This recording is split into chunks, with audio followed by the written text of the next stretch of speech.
if you have Facebook at home, you're going to want to pay close attention to this story that Yasmin Vasugian has. Yasmin, I know you have Facebook. Mike, you have Facebook. Diana, you're on Facebook, right?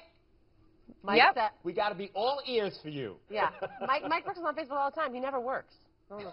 Joey? What? No. I'm just checking in at Kevin Rathman's steak every night. Yeah. Some argue when he's here he doesn't work. Right. Oh, don't get me started. Don't get me started. All right. This is actually a really interesting story. So Delaware is the first state to have a law on the books to give families access to digital info after you die. So I have a question for you guys.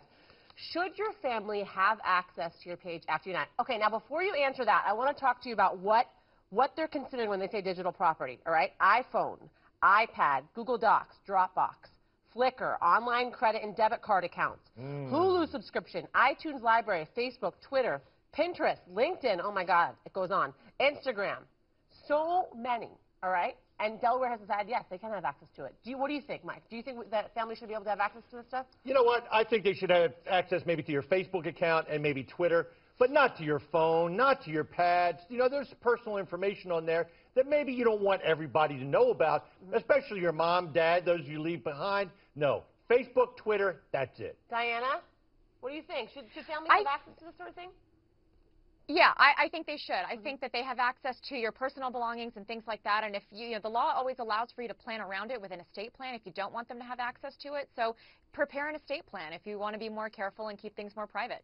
You know, Joey, I've heard of in certain instances where someone has passed on, right? And their Facebook page sort of lives as their memoriam in a way. Yes. You know, what do you think about that? Do you want to live on after? I mean, obviously this is a sort of a tough conversation to have, but would you want to live on after you?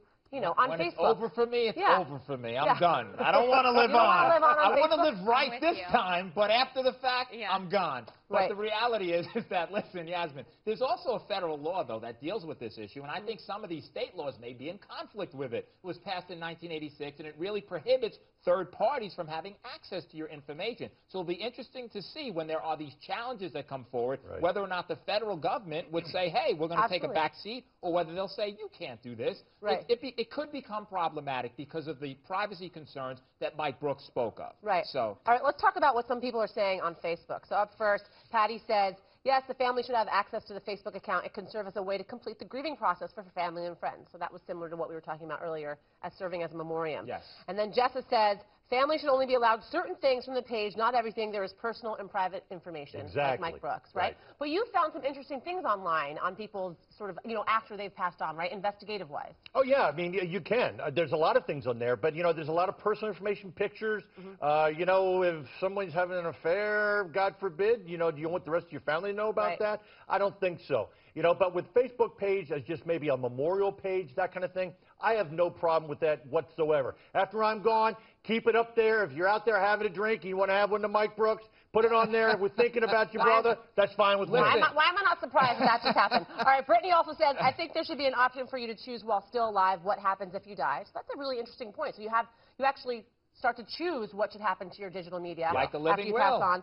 Diana talked about the estate planning issues. You know, you estate plan it. If you want it, it's great. If you don't want it, it's not. And, Mike, I don't want to raise that glass to you for a lot of years to come. So easy there, fella. No, absolutely. No, not at all. All right, I want to get this last one in. Angela says, I don't want them to have all access, maybe just to my pics and stuff that I made open, but not the private messages. So then again, that privacy thing is coming into play. I really think so. The viewers are on the same page as us. Yeah, they